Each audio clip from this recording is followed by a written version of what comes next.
Bom dia, gente. Tudo bem? Estão felizes? Ficaram felizes com a sessão do Estevão? É muito fraquinho, tá?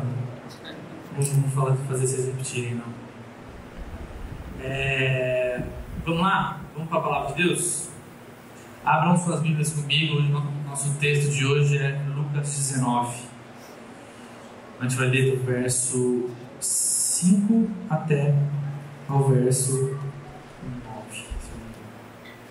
Deixa eu só ver isso aqui.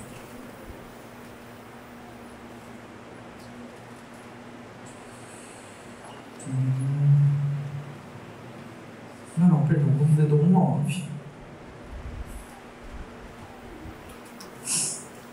Eu vou ler na NVI, tá bom? Jesus entrou em Jericó e atravessava a cidade.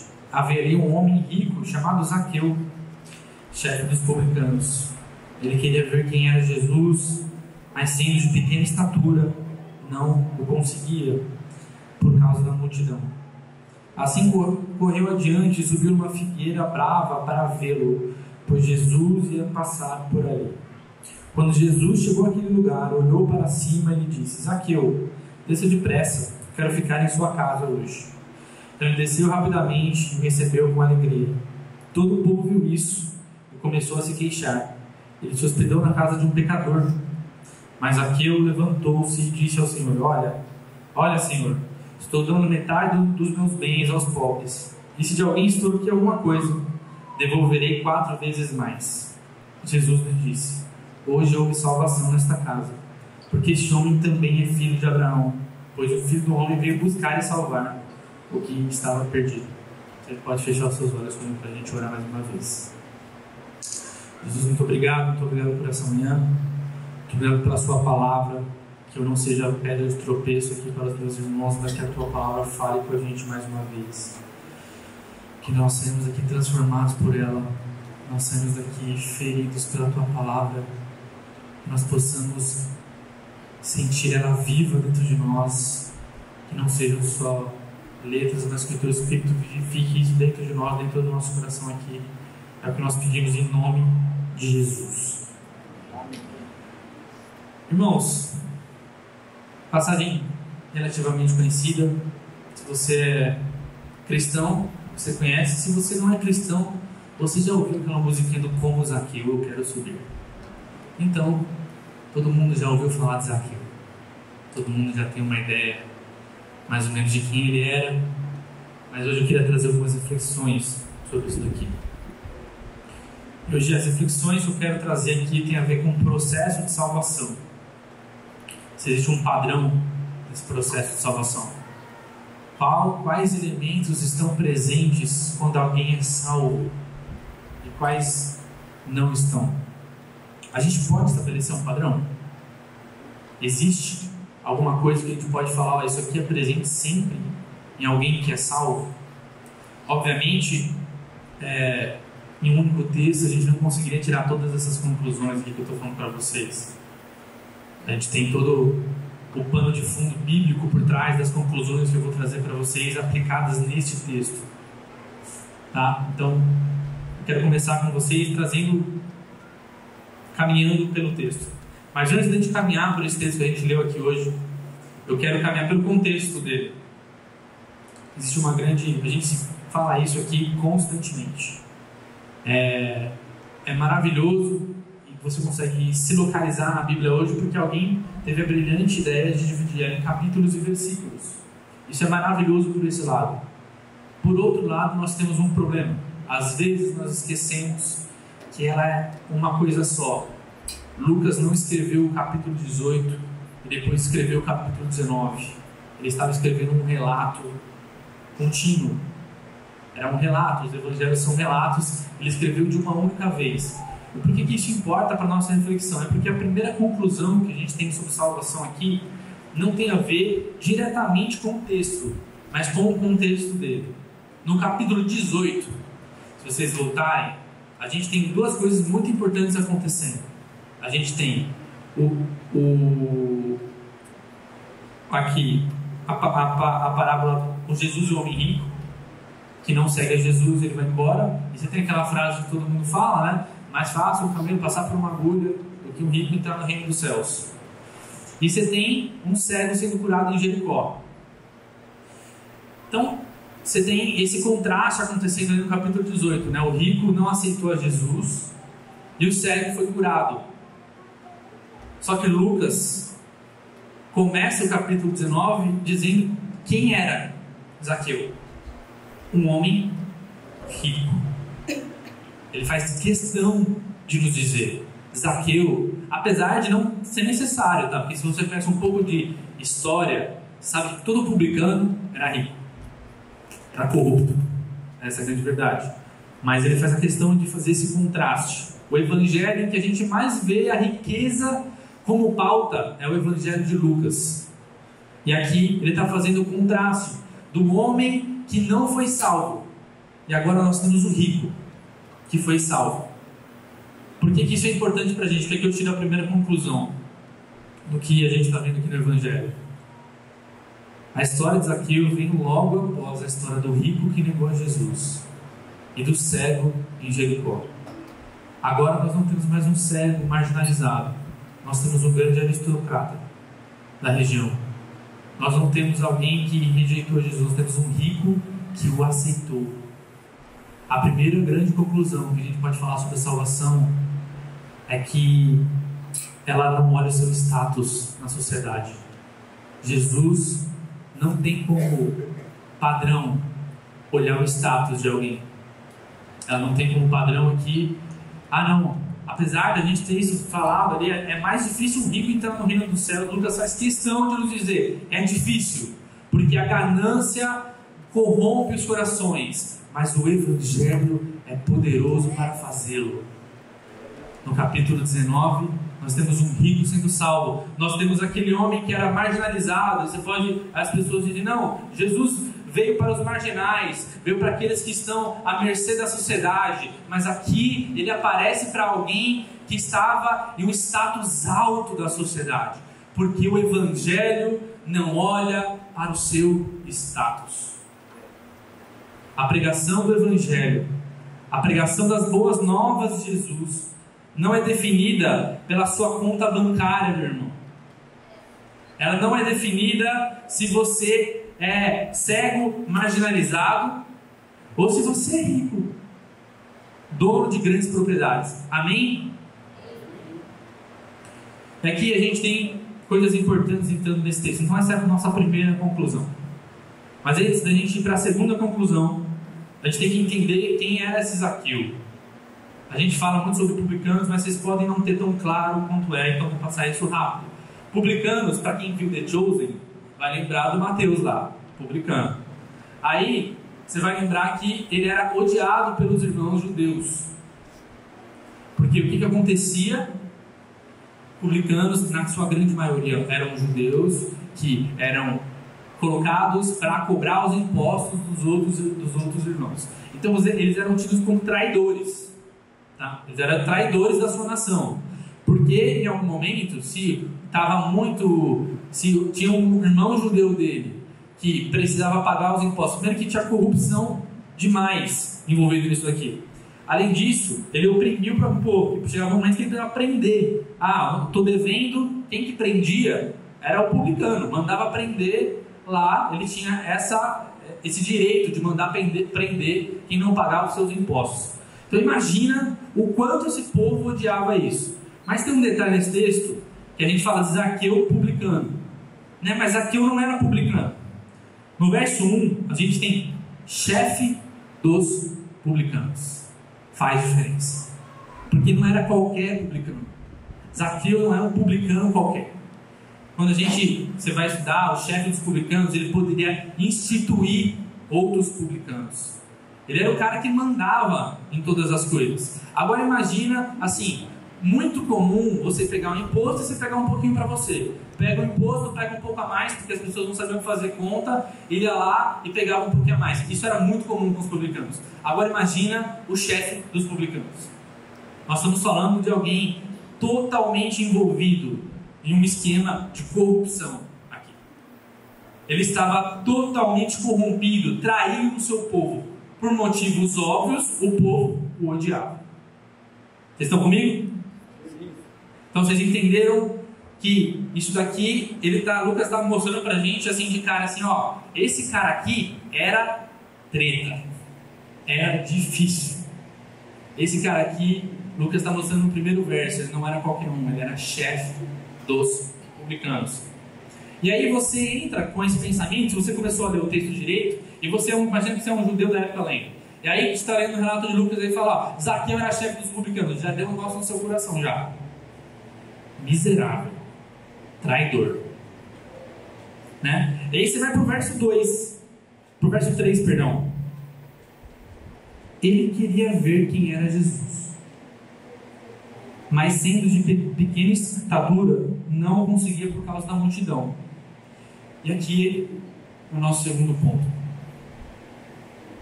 No processo de salvação, no processo daqueles que creem no Evangelho, existe uma fome intrínseca de buscar a Jesus. Aquele que vai ser salvo, é gerado nessa pessoa uma fome. Ele precisa ver a Jesus. Nós estamos cantando aqui agora, quero contemplar a tua face e ver o teu rosto apenas. Quem cantou isso entendendo o que nós estávamos cantando, tem a ver com isso aqui. Eu preciso contemplar a tua face, eu preciso de transformação. Então, quando nós estamos ali, essa fome gera alguma coisa, mas o primeiro movimento que tem na sua cabeça sobre Zaqueu é ele subir na árvore. Mas o primeiro movimento não foi ele subir na árvore. O primeiro movimento de Zaqueu foi ir até a multidão. O primeiro movimento de Zaqueu não foi subir, irmãos, foi descer até a multidão. O chefe dos publicanos agora estava no meio da multidão.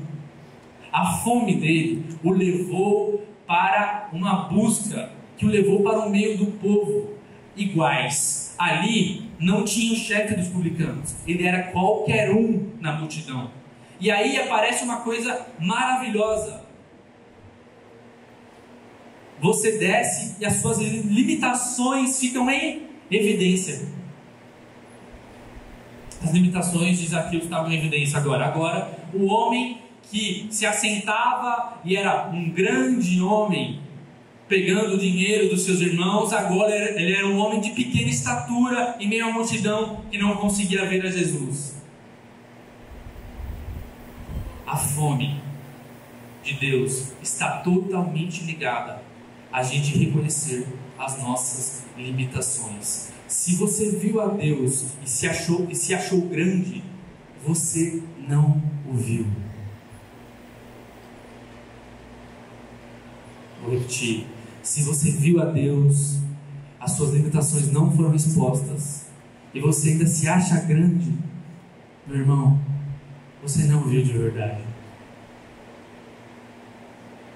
Deus fez questão de mostrar para Zaqueu: Zaqueu, no meio da multidão você é pequeno demais.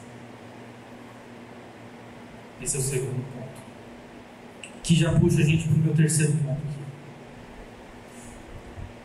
Essas limitações, elas não são limitações para que a gente sente e chore. Zaqueu não falou: poxa vida, sou muito pequeno, vou para casa. Poxa vida, sou pequeno demais, gostaria muito de ver a Jesus, mas não vai rolar, vou ficar aqui só quietinho, pelo jeito não vai dar para ver. Vou torcer para que eu consiga ver uma brechinha. Eu vou ficar aqui, quem sabe eu consigo ver uma brecha. As limitações que Zaqueu tinha, no fim, foram um impulso para uma atitude que ele deveria tomar. O Evangelho não te congela, ele te move. O Evangelho não te congela, ele te move. Ele só queria ver quem Jesus era. Nessa hora não tem mais o Zaqueu, chefe dos publicanos. Ele é um homem desesperado para ver a Jesus. Não tem a mínima chance de eu ficar aqui no meio da multidão e não vê-lo. Ele olha ao seu redor e fala: qual é a solução? Qual que é a solução? E aí, nesse momento, ele lembra que ele tinha um status a ser respeitado? Ele lembra que ele era o chefe dos publicanos? Que ele tinha um status naquela sociedade? Não. Ele olha para a árvore e ele age como uma criança. Se precisar, então, eu vou subir na árvore para ver.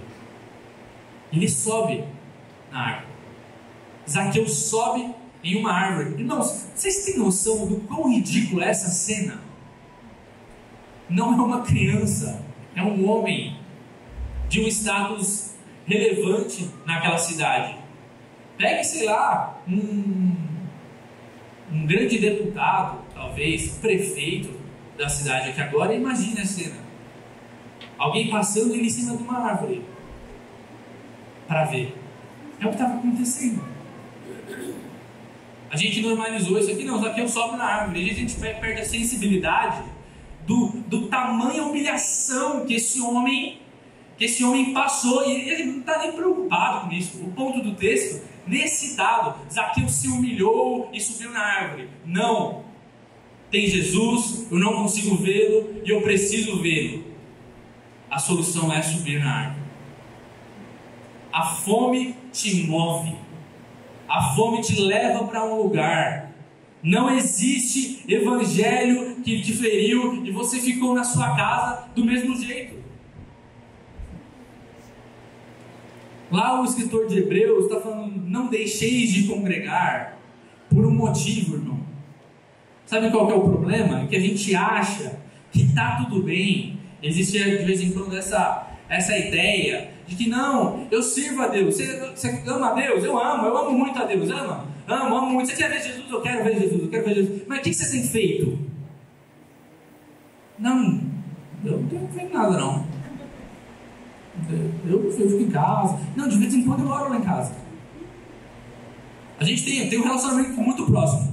A gente conversa a cada 15 dias. É um relacionamento maravilhoso com Jesus. E está tudo bem. Quer dizer, não está tudo bem, mas a gente pelo menos tem que ser transparente nos nossos corações. Quando as coisas não estão boas, irmão, você tem que levantar a mão e dizer assim: ó, se alguém te perguntasse assim: e aí, mas como está a sua vida com Jesus? Não tem. Talvez era melhor do que a gente ficar omitindo as coisas, sabe? A gente ficar fingindo que está tendo fome quando não tem fome. A gente precisa de pedir socorro de vez em quando mesmo. Jesus atinge os perdidos como? Porque os perdidos reconhecem que são perdidos. Alguém que acha que é salvo e não é muito pior do que alguém que é perdido e sabe que é perdido, irmão. Essa é o grande problema. E esse é o grande ponto de Zaqueu. O grande ponto de Zaqueu ele está desesperado. Eu preciso ver a Jesus. Não tem outra saída. Ele vai passar em Jericó e ele não sabia disso, mas era a última vez que Jesus passaria em Jericó. Ele estava em direção a Jerusalém. Era a última vez que ele passaria naquele lugar. Então Zaqueu foi muito pontual aqui. Foi a última chance que ele tinha. Então a terceira verdade que vai é que para subir na árvore ele teve que descer do seu orgulho. Ele sobe com esse desejo de ver Jesus. A gente precisa tirar as vestes de orgulho para conhecer Jesus de verdade. Tirar as nossas vestes, essas armaduras de grandeza. A gente precisa reconhecer quão pequeno nós somos para que nós vejamos aquele que é grande. O encontro com Cristo é necessário que você saia desse lugar. E para mim a quarta verdade é o ápice dessa história, porque eu imagino tudo isso acontecendo. Zaqueu está com um plano mirabolante na cabeça dele. Ele está lá pensando em tudo isso. Ele fala: eu vou dar o meu jeito, eu vou ver ele. Mas quem vê primeiro não é Zaqueu. Porque a gente tem uma virada de chave no texto, no verso 5. Porque a gente parece que a gente está vendo com o olhar de Zaqueu, né? Zaqueu pensando o que ele vai fazer, vou subir na árvore. De repente o texto muda e a gente está com o olhar de Jesus. Ele fala: Zaqueu, desce depressa aí. É a quarta verdade do Evangelho. Jesus te viu antes de você ver ele. Jesus te enxergou antes do seu plano mirabolante. Ele já te conhecia pelo nome. Essa é a verdade da beleza do Evangelho. Zaqueu está ali pensando: vou conseguir. Jesus não dá nem tempo. Ele só olha para Zaqueu e chama ele. Imagina a alegria. Dá para entender a alegria de Zaqueu descendo ali. Imagina essa alegria. Ele sabe o meu nome. Ele me chamou pelo nome. Ele não chamou ele fez questão de não chamar Zaqueu de homem, desça depressa. Ele chama pelo nome, pessoalidade. Eu sei o teu nome. Eu sei porque você está aí. Zaqueu, desce daí. A verdade, irmão, é que se você está aqui nessa manhã e o Evangelho tem te ferido, e você tem fome, ou se você ainda está perdido, a verdade é: Jesus te conhece pelo nome. Jesus sabe quem você é. Esses tempos atrás eu tive uma experiência com Deus muito peculiar.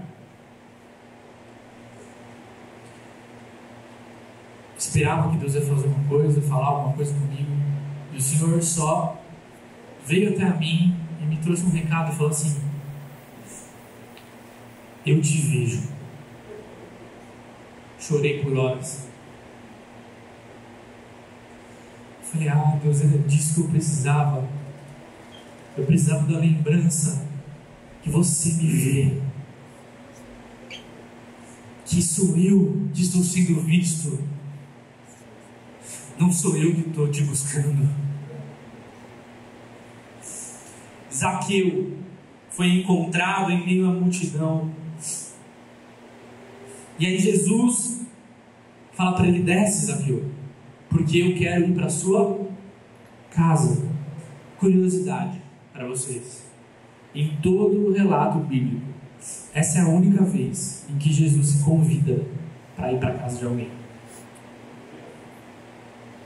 É o único momento na Escritura em que Jesus fala que vai pousar na casa de alguém.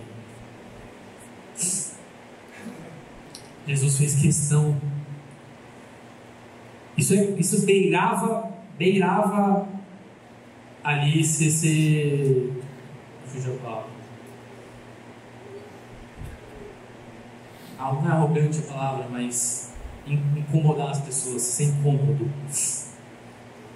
Jesus fez isso com Zaqueu, porque o que ele falou para Zaqueu aqui, não sei se tem que entender que assim: eu te vejo, mas eu quero mais do que um encontro com você e uma árvore e eu aqui embaixo. Eu quero ir para a sua casa, Zaqueu. Nós vivemos falando aqui que igreja de verdade são relacionamentos profundos.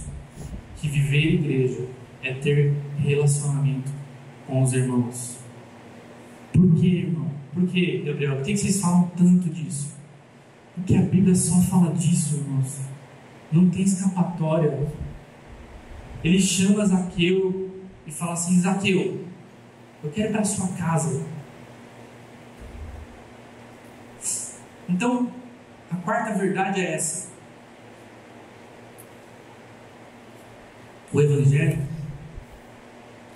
ele é um convite, ele é um encontro, perdão, mas ele também é um convite para um relacionamento. O Evangelho não é um dia que você vai encontrar e acabou. Não é esse domingo aqui que você vai contar para os seus amigos lá depois. Não, eu fui lá, lá no Movimento Brasileiro, ou estava lá no culto domingo passado. Estava lá no culto, fui lá no Movimento Brasileiro, foi maravilhoso. Ou que alguém vai passar depois, você vai dizer assim, olha, não, você já conhece aquela igreja? Conheço sim, já fui sim. É um encontro, é bom, é maravilhoso. Mas o ouro de verdade está no pousar na casa. O ouro de verdade está no relacionamento profundo. O ouro de verdade, a transformação de verdade não acontece na árvore, irmãos. Olha que loucura. A transformação acontece aonde? Na mesa. Na mesa de Zaqueu. Amém? Amém. E aí nós vamos seguindo para a história desse homem. E aí eu queria que vocês imaginassem comigo aqui o B.O. que aconteceu na hora que Jesus fala assim, ó, vou para casa desse homem aqui. A multidão começou a gritar, que absurdo, né? Homem pecador. Ele está sentando com esse cara que rouba a gente. Está jogando contra. É a multidão que seguia Jesus, tá? Não é qualquer multidão. É a multidão que estava lá para ver ele. A multidão que o seguia quando ele toma uma decisão e fala, vou sentar na mesa de Zaqueu. A multidão que o seguia começa a questioná-lo. Ele se assenta na mesa de pecadores. E notem que o julgamento aqui, irmãos, não é sobre Zaqueu, porque a gente pode achar aqui que o julgamento está sobre Zaqueu, mas não é disso que eles estão falando. Eles estão falando aqui que o julgamento é sobre Jesus. Ele se assenta na mesa de pecadores. Eles estão julgando a Jesus, eles estão julgando o que Jesus fez. Então, eu sei que quando você está falando isso, enquanto eu falo isso, você fala assim, meu Deus, Gabriel, que coisa horrível. É mesmo? É mesmo? Então vamos lá. Se fosse, agora vamos pensar a pessoa que mais te feriu na história da sua vida. Eu quero que cada um pense aí agora. A pessoa que mais te feriu. Aquela pessoa que está numa caixinha que você não pensa nela. Porque se você pensar nela, uma parada no seu coração dói. Machuca. E agora eu quero que você pense que Zaqueu era esse homem. Ou essa mulher. Porque esses homens estavam feridos aqui, irmãos. Eles tinham razão. Eles tinham sido roubados, extorquidos. E aí de repente, aquele que eles apoiam está sentado na mesa desse homem que eles tanto odeiam. Qual seria a sua reação, irmão? E meus amigos, como seria a reação aquela pessoa que você odeia tanto? Ou a gente só tem pessoas angelicais que não têm sentimentos de raiva, que não passaram por situações difíceis. Eu espero que nós tenhamos pessoas transformadas. Amém? Agora Jesus se assentou com essa pessoa. E você teria que fazer o quê? Acho que eu já falei isso uma vez. Você participaria da festa do céu quando esse pecador se arrepender? Porque está escrito que quando um pecador se arrepende, tem festas. Tem festa no céu. Você entraria nessa festa, meu irmão? Ou o nosso ódio nos cegou? O Evangelho é belo para todo mundo. O Evangelho é belo porque ele é para todos. E a gente não escolhe. E a gente pode ser parte dessa multidão julgadora. Mas eu creio que, em nome de Jesus, hoje, pelo menos a gente vai se atentar A gente não vai ficar, sabe aquela coisa que pode parecer muito distante, né? Mas tem uma coisa muito simples que acontece. Aquela pessoa horrível converte, aí você fala assim, será que converteu mesmo? Será? Porque você não conhece o bichão bem difícil. Irmãos, vocês estão fazendo parte da multidão ajuradora. Quando alguém converte, a gente chora de alegria. Se você não conseguir chorar, você pelo menos se alegra. Amém? Dentro desse ponto também tem uma coisa que eu queria falar, que é o falso entendimento ali, de ele se assenta com pecadores. Se assenta. Eles não tinham entendido muita coisa ainda. Porque ele estava todo esse tempo andando com um monte de pecadores. Todos eram pecadores. Todos pecaram, todos caíram. E aí o que eu quero dizer é que tem pecados que a gente colocou numa gama. Existe uma coisa assim, existem alguns pecados que são pecados, tá? O que esse homem tinha feito é pecado, irmão. Ele roubou pessoas, tá? Mas esses pecados que a gente colocou numa gama aqui, como se eles fossem, a gente, quase uma doença. A gente não fica perto da pessoa, porque se ficar perto, vai que alguém me vê, vai que alguém acha que eu estou aprovando o que ele está fazendo. Jesus não tinha essa crise, porque note que até aqui e até o fim, Jesus não sentou na mesa de Zaqueu para dar um sermão no que ele tinha feito. Não foi para isso que ele foi lá. A presença dele já fez com que Zaqueu confessasse os seus pecados. Mas para isso ele precisou o quê? Sentar na mesa com um pecador. Assim como sentou com todos os outros. Então, você está distante, mais uma vez, vamos trazer para a nossa realidade. Sabe, aquele seu tio que faz um monte de piada, que é piada horrível. Sim, racista. Horrível. E aí você fala assim, eu não convivo com esta pessoa. Ou aquela sua amiga que engravidou e ela não sabe quem é o pai da criança, porque ela dormia cada dia com um homem diferente. Aí ela não é mais a sua amiga. Aí ela não senta mais à sua mesa.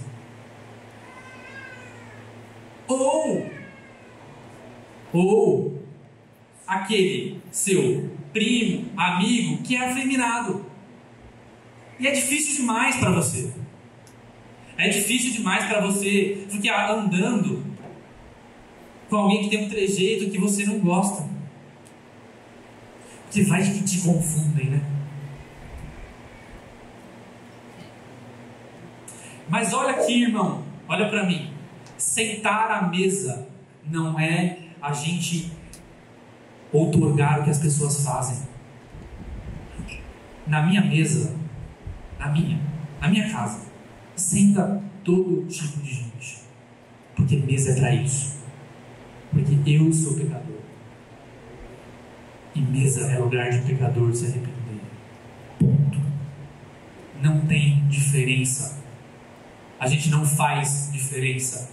Não, mas aquela história de não vou receber na minha casa porque vai trazer alguma coisa, pelo amor de Deus, irmão. Que fé fraca. Vamos tomar cuidado com esse tipo de coisa. Sabe o que você está dizendo? Cuidado, irmãos. Não, vocês me perdoam, só assim, tá? Mas essa coisa de não, eu não vou chamar o irmão para vir o irmão não, a pessoa para vir na minha casa porque ela tem um espírito que, cara, vou te falar uma coisa, não cabe na tua casa, manda ela para minha. Porque na minha tem um espírito que é maior. Aí a gente subjuga. Não tem problema nenhum. Porque se você está falando para mim que a nossa fé não é o bastante para a gente conseguir. Qualquer um que entrar na sua casa vai trazer algum tipo de maldição. Irmão, pelo amor de Deus, você não recebeu o Espírito Santo, ou você não tem noção do poder dele. Eu não estou falando que não existem batalhas espirituais. Não estou falando isso. Eu estou falando que batalhas espirituais com o Espírito Santo em você já estão vencidas. Amém? Então Jesus não tinha crise. Qual que é a crise de Jesus? Nenhuma. Vão falar? Deixa eu falar. Eu sou Deus encarnado. E aí, a gente vai para o meu sexto ponto.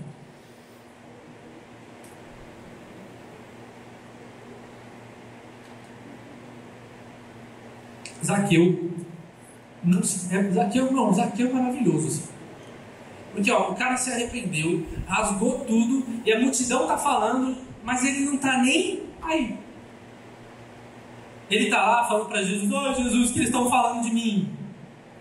Olha Jesus, que a multidão está falando, que coisa, faz alguma coisa." Essa é a atitude de Zaqueu, irmãos. Não é.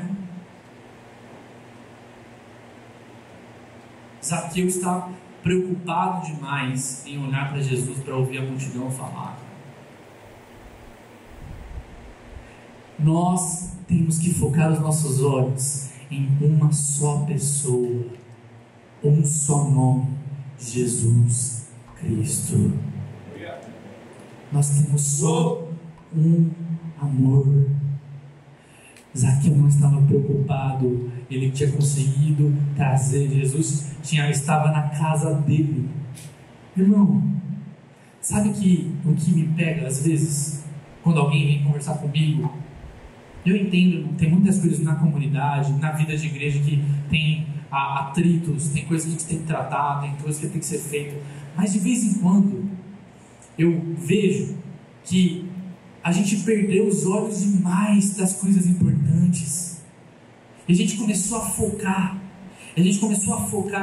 Naquilo que o irmão fez, naquilo que o irmão falou, naquilo que aconteceu. Eu começo a focar naquilo que foi aquele dia que o irmão estava sem paciência comigo, me respondeu de uma forma que não podia acontecer. Você começa a pensar em tudo isso, e daqui a pouco seus olhos se perderam, e Jesus está na sua casa, sentado, mas você já não está mais lá. A multidão gritava lá fora, e Zaqueu só estava lá dentro dizendo: Jesus, já que eles estão gritando, então vamos resolver o problema. Porque o problema não está neles, porque o problema deles eu consigo resolver, mas o meu... O que Zaqueu fez? O que eles estão falando, o problema de julgamento deles, o problema o pensamento errado sobre o pecado deles, eu não consigo resolver. Mas o que eu fiz, eu consigo fazer, eu consigo resolver. O que é da minha parte, eu faço, aqui e agora. Eu vou dar metade da minha fortuna para os pobres, e para quem eu tirei dinheiro, eu dou 4 vezes mais. Está resolvido.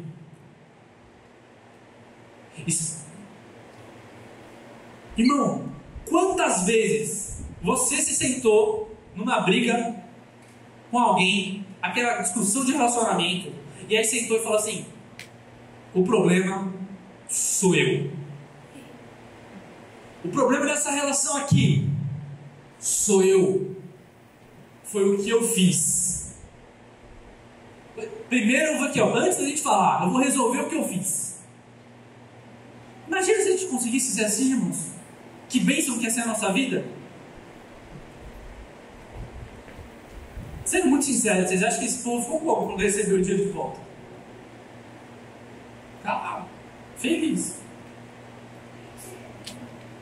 Não tinha o que fazer. E aí Jesus... Então assim, o povo não mentiu. Ele era um pecador, mas ele toma consciência. Ele toma consciência daquilo que ele fez, e ele se arrepende. E aí é a última coisa. Esse é o 6º ponto. E o 7º e meu último ponto aqui é que ele faz uma coisa. Ele vai e isso gera um ato, na verdade, em Zaqueu. Ele vai. Vocês estão muito quietinhos, vocês estão comigo, gente? Sim. Tá tudo bem? Ele faz alguma coisa,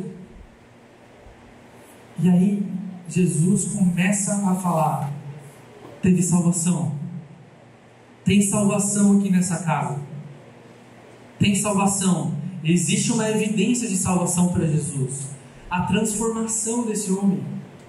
Esse homem foi transformado. E agora eu quero que vocês prestem muita atenção aqui, porque aqui nós temos o grande ponto-chave do Evangelho. Jesus não foi de cara falando para Zaqueu: faça isso para que eu se assente na sua mesa. Faça isso daqui para que eu vá para a sua casa. Zaqueu, devolva o dinheiro de quem você roubou, para que eu vá assim e vá para a sua casa. Jesus não faz isso. O que acontece é que quando Jesus entra na casa de Zaqueu, a presença dele exige mudança, exige uma transformação. Zaqueu precisava mudar, tinha que fazer alguma coisa. Ele olhava para trás, ele falou assim: olha, pode ser que daqui para frente as coisas todas mudem, eu deixe de ser publicano, mas eu lesei pessoas para trás, e agora eu estou vendo esse amor, e eu tenho que responder a ele de alguma forma. Então, sentado à mesa com Jesus, Zaqueu toma uma atitude. Eu quero te dizer uma coisa, irmão: as suas obras de transformação são a evidência de que você foi salvo. Evidência, não é o porquê você foi salvo. E essa ordem faz toda a diferença. Faz toda, porque o que eu estou te dizendo é que, uma vez perguntaram para mim: o que precisa para ser salvo? Falei: confessar o nome de Jesus e ter Ele como Senhor. Mas eu faço isso daqui, cara, confesso o nome de Jesus, tem Ele como Senhor, e aí Ele vai começar a transformar o que tem que ser transformado. Sabe qual que é o problema, irmãos? É que ao longo do tempo a gente sentamos nas mesas e começamos a elencar o que precisava ser feito. Então alguém senta na sua mesa e você não consegue, eu estou me colocando aqui totalmente incluso nisso. Você não consegue não falar do pecado que você está vendo. Você não consegue. Você sabe que o cara é um bandido no trabalho. Você sabe que é um ganancioso. A primeira coisa que você quer fazer é falar: cara, isso daí que você faz está errado. Mas Jesus não fez isso. Jesus se assenta à mesa calado. Deus encarnado criou o homem em perfeição, viu o homem caindo, está diante da queda, e ainda não tinha apontado o dedo para Zaqueu.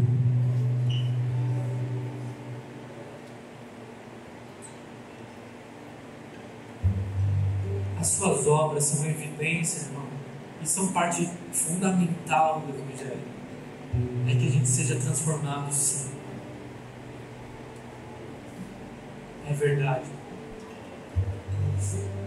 Mas não é com um peso de faça para vir. Não.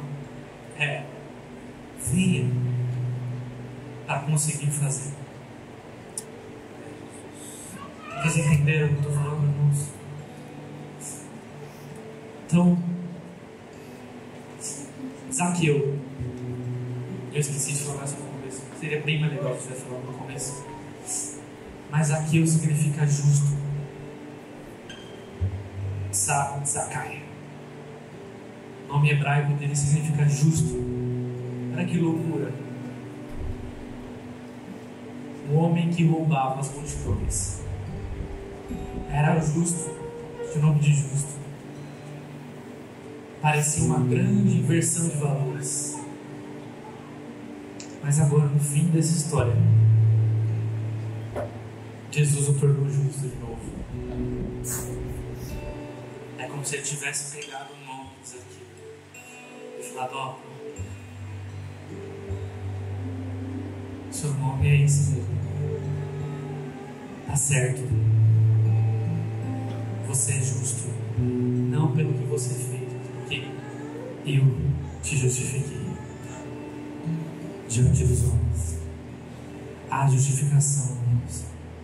Se você veio aqui nessa manhã e tem peso sobre os seus ombros, há peso, eu te digo, Deus não precisa que você seja justo, porque Ele já é. Ele vai te tornar diante dele justo. Você pode fechar os seus olhos comigo.